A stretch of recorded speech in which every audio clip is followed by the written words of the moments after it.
大家好，小鐵到今日小鐵咧會介紹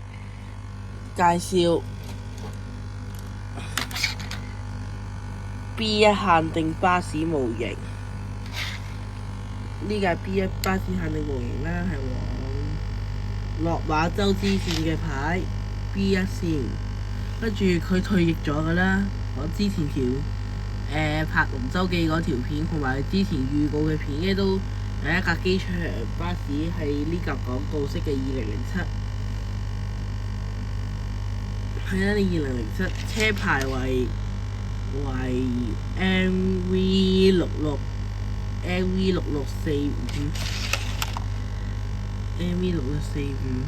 B1 啦，佢退役咗嘅鐵甲。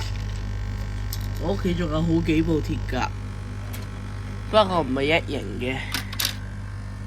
呢個係第二部鐵甲。如果你想揾到呢部鐵甲嘅話，荃灣大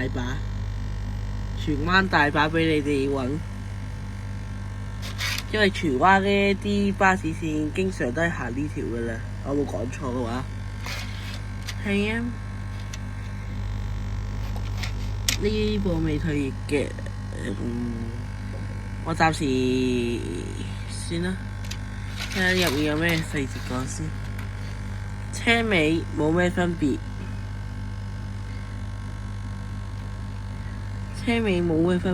高度好明顯，車頭車尾 D 字好綠，呢架淺綠，冇咩區別。九巴進度日日服務啦，都係經常。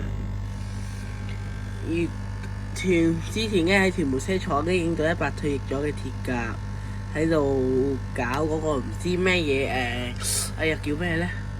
我知啦，係車長訓練啦呢條。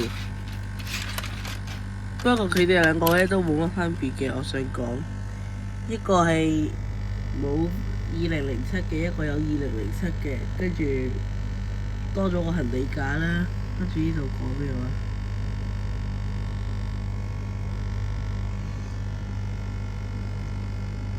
？Sorry 好細啊，睇唔到，所以今日小鐵條片就暫時介紹到咁多啦，多謝各位。